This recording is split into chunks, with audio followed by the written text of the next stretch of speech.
Hello and welcome. Today we will be talking about topic very intriguing and interesting. In fact, we'll talk about how much can art be a tool for medical and health education. I'm pleased and honored to have Dr. Giampaolo Martinelli with us. He is consultant cardiothoracic anaestesist at St. Bartholomew's Hospital in London. Thank you so much for taking the time to join us. Let's go to the first question. Doctor, how much can art be a tool for medical and health education? Thank you. I think art has been connected with medicine since all the time. And just to mention, I always say that even the Greek time, Apollon was the god of beauty, but also was a healer himself. In fact, he was considered to be a healer. And at the same time, even Saint Luke, which was a doctor, he was also an artist. And so the two things were connected. And why is that? Because I think art per se is a healer. The art heal people, and we need art as a human being, and we know how important it is for us. But can art be utilized also in different kind of field, also in medicine? I wanted to quote Leonardo, because Leonardo da Vinci, which is the scientist of all time, used to say that the capacity to see is the capacity to unify between themselves phenomena that apparently could be separated. So the medicine has to connect itself with art a lot, because we need to observe. And the best capacity of a good doctor, to me, is being able to observe and unify phenomena and make a diagnosis. Okay, thank you so much. If there were no artists, doctor would not have been able to study the human body. How much remains in the doctor of art of observing? Thank you. Yeah, so it is true. If we didn't have this fantastic artist able to reproduce the anatomy, we probably the doctors wouldn't know how to recognize, how to study the human being. So, and again, the anatomists were not. The anatomy was not allowed, the exploration of the human body, because the church was against it during the Middle Age.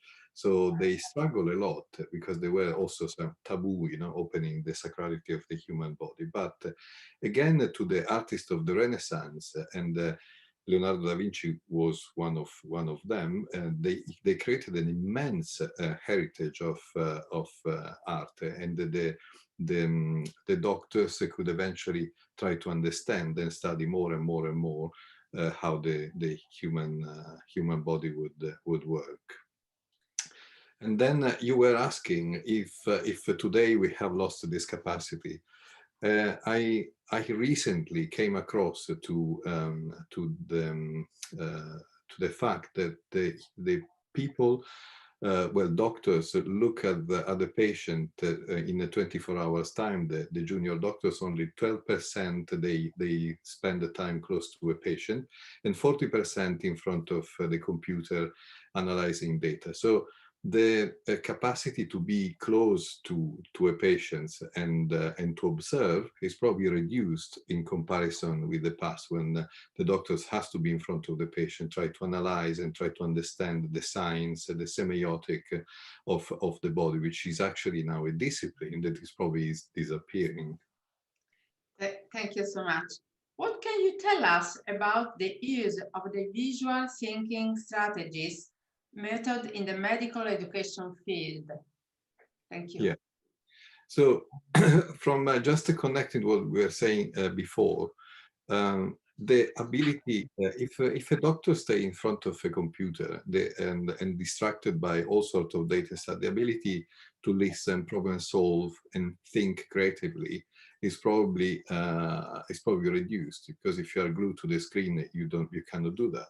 So there is a room of the utilization of visual art in medicine. There are lots of schools in America and also in Ireland that they provide visual studies in order to improve the capacity of the students to recognize the disease, so improve the clinical skill, but also improve communication, encourage critical thinking and problem solving, promote empathy, ambiguity, team working, all the kind of things that I'm talking about, they have been proven. So there is a recognition that exposing students to the visual art will enhance all of this capacity, basically allow the students to slow down and apply contemplative process examining a patient. And the VTS is called Visual Thinking Strategies, utilizes this three simple questions, which are what's going on in this picture,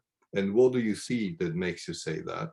And what more can you find? And with these three questions, basically, there is no right, no wrong. You put your students in front of that, and everybody's at the same level, more senior, more junior, and with a common ground, we discuss that. And then it's basically enhancing the capacity to see and to talk to each other.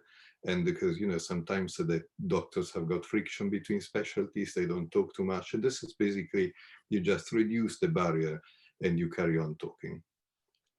Thank you so much. Let me introduce Francesca Robolotta, President iWIN and Director Intensive Care Unit at McGill University in Montreal, Canada. She's just arrived. Good morning, and for you, not good morning. Thank you so much for joining us, Francesca. We just have the interview. Do you want to ask something? Thank you so much. Yes, I want to thank so much and for doing this interview, because I think the topic is very relevant, and hopefully we can try this method also next year, hopefully with our iWIN meetings. So just on time to thank you all and for this fantastic initiative. Thank you so much, Francesca. And I think I would definitely be interested. We could do a workshop, and then perhaps linking even with the museum, and then we can do basically things with all the people that are at the conference. Thank you so much for this opportunity again. Thank you so much. Bye. Bye-bye. Bye-bye. Bye-bye.